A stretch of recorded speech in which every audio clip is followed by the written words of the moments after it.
Yo guys, what's going on? It's Crack Saturday. Thank you guys with episode 3 of Critical Ops Tutorials. Today we'll be discussing how to control your recoil in game, how to manage your money in diffuse mode, and basic positioning on the map bureau. Without any further ado, let's go ahead and get right into the video.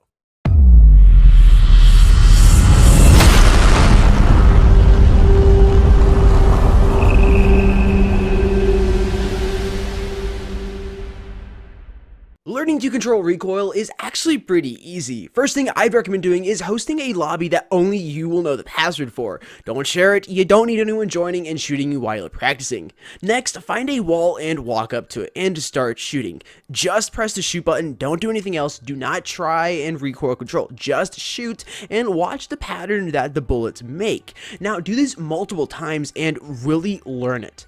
After you've learned it, this is where the fun begins. Now I use my right thumb to shoot. So with the AK-47, I'll pull my thumb in a downward motion to help counteract the upward recoil of this weapon. Now we've also seen from the pattern of the bullets that if you continue shooting the AK, it will start swinging itself left and right.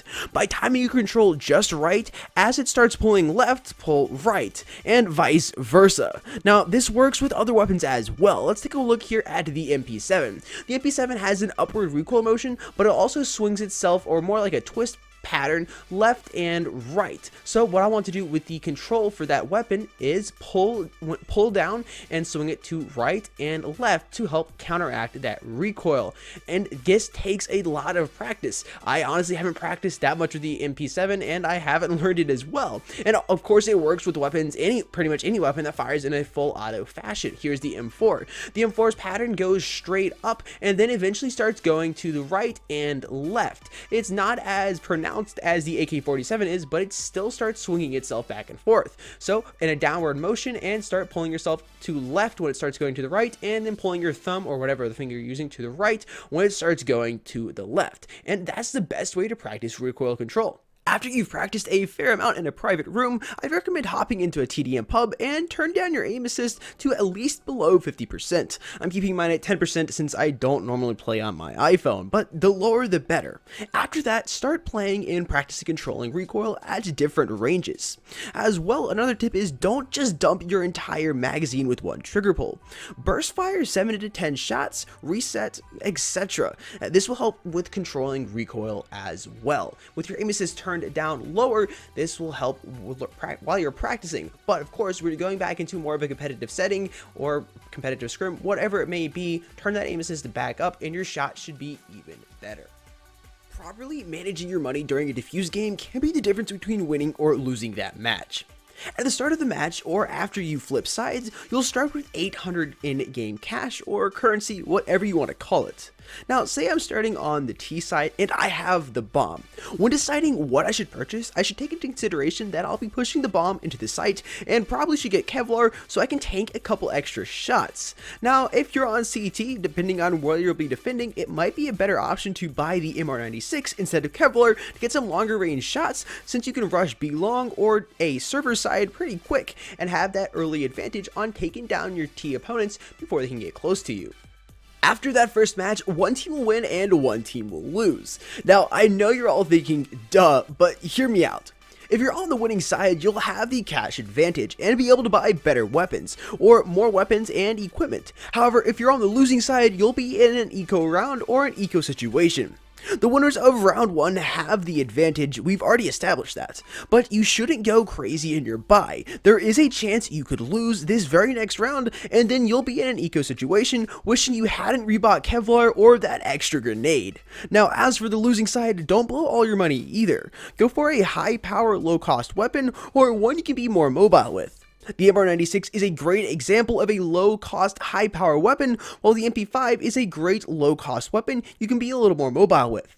And if you're on the eco round and you happen to win, you'll have the cash advantage moving into the next one and be able to take the next round, most likely, depending on how the other team spent their cash. Managing your money like this throughout the game is very important. Sometimes, say for example, you have enough money to buy an AK-47 and Kevlar, but it might be best just to buy that AK-47 and not to blow all your money, in case you die and your team ends up losing that round. This will result in an eco round for you and potentially some of your teammates as well. When this happens, the odds of losing the next round have gone up significantly for you and your team. So in other words, pay attention to your cash situation at all times, and don't be afraid to talk with your teammates either in the team chat about your cash situation and finding out what theirs is. But be warned, don't talk so much you lose focus on the game. When should you go all in? This would mean spending all of your cash in one round. The best time to do this, in my opinion, is when the opposing team is at match point and it looks like they'll be able to take the very next round. There is no point at all in not spending all your cash. Buy that extra grenade, get that extra 47% on your Kevlar, and try your best to win. Now, if you're on the team that is 1 point away from taking the W, don't spend all your cash, because there is a chance you could lose the next round, especially if your enemies have AKs and Kevlar. You don't want to put yourself into an eco situation either, which, depending on how far behind the other team is, could result in you losing that game. For our last topic today, let's talk about basic positioning and line of sight on the map bureau. Yellow will represent the T side, while blue will represent CT, and the arrows with the corresponding colors will represent players' positions. Taking a look here at this image, we're greeted right outside of T-spawn. Now, the first position you can take is right here outside of the east wing under lockdown plaque or image screen thingamabobber. Anyways, it's a great position to take right here. You'll have two lines of sight. You can move slightly over to the right and look down banana, or move slightly to the left and look down tree hallway. And you'll have the option to either continue down banana or tree hallway. Now, moving up a little bit, we see here a player has pushed into banana or dark carpet area, and they have a sight into control room, which we'll talk about a little bit later. But let's go ahead and walk down tree hallway.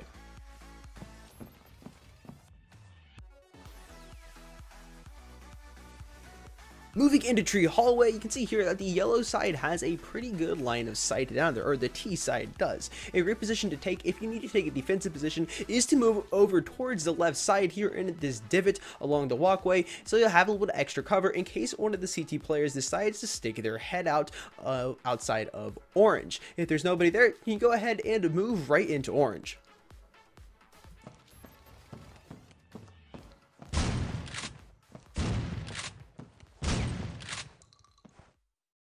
Once you've exited tree hallway into orange, you'll want to watch out for CT players. As you get closer to bomb site, there's a higher chance you're going to see somebody. Over here on the left, there's a great position for a CT player to sit, and over here on the right side, right behind this wall here separating a tree hallway in orange, there's another great position for somebody to sit behind those lockers right there. You can either go to the left or the right. It's going to depend on the team you're playing and their strategies, whether it's better to go to the left or the right. There's really no other way to know that but by playing a couple rounds with them. If you end up going to the right, I'd highly recommend jump shotting that corner right there, because if somebody is sitting behind that locker, you want to try to get the early shot on them.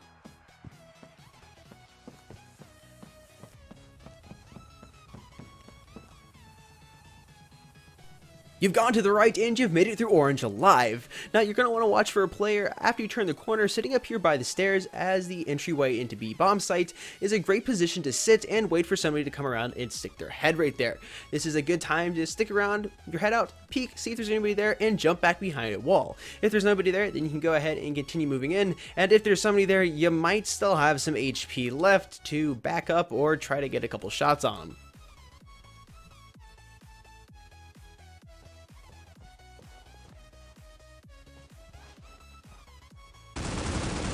Moving in to B bomb site, this is a CT controlled area, or at least hopefully it will be. If it's not T, you're going to have an easy time planting the bomb. As a CT player, you got a couple positions you can set up as that are really great. Behind the monitors is a great area to sit at, especially here at the far monitor. You'll be able to watch right and vent side, and you'll also be able to watch corridor leading into B on your left. And you'll also have a line of sight to B long, or the entryway from B long, and even all the way to the left side right there where another one of your teammates could be positioned from orange entryway in to B long. And that's a great position for another teammate to be positioned over there in that corner to help out with any orange entryways into B bomb site, that is.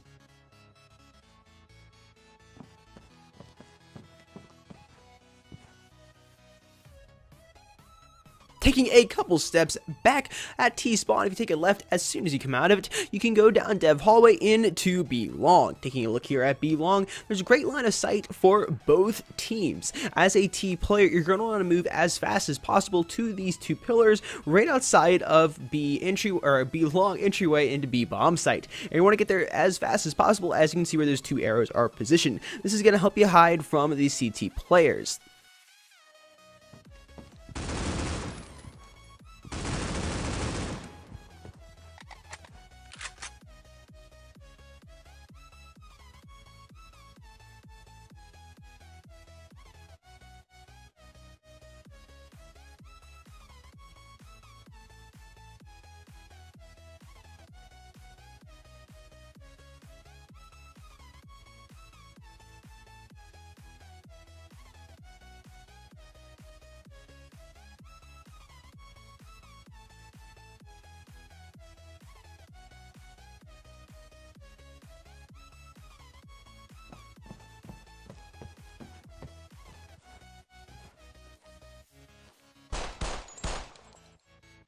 Walking down to our second position in our first example, you get a nice shot from Banana into control room if you're on the T side.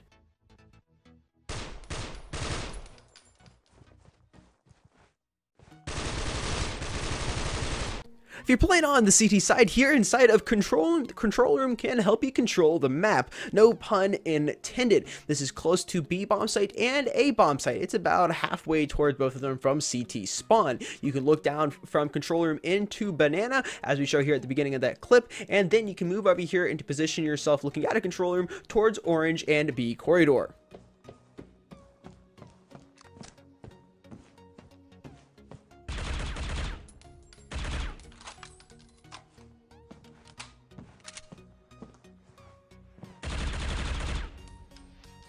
Once again, if you're on the CT side, you can move up here towards server side stairs and crouch behind there and give yourself a nice position to look down from a server side into Banana. And it's very difficult for the enemy players or the T side to get shots on you. Your head will be the only thing showing, and it's pretty small. You'll be able to back up as well over here towards the back of the corner and look down towards a bomb site in case somehow somebody moves from control room or potentially into Orange, gets into A and gets that bomb planted, or potentially goes for a bomb plant.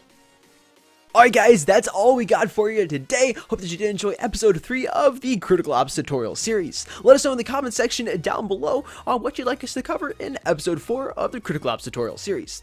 Guys, once again, I am Sudden Death. You can find my links in the bottom of the video description. I'm all over the internet. I'm on Twitter, I'm on YouTube, I'm on Instagram, and I'm on Snapchat as of like 2 days ago. Once again, you can find those links in the bottom of the video description, and I'd really appreciate you checking them out. Guys, this is all I got for today. This is your Cracker, Sudden Death here, signing out. I'll see you guys somewhere soon on the internet. Peace!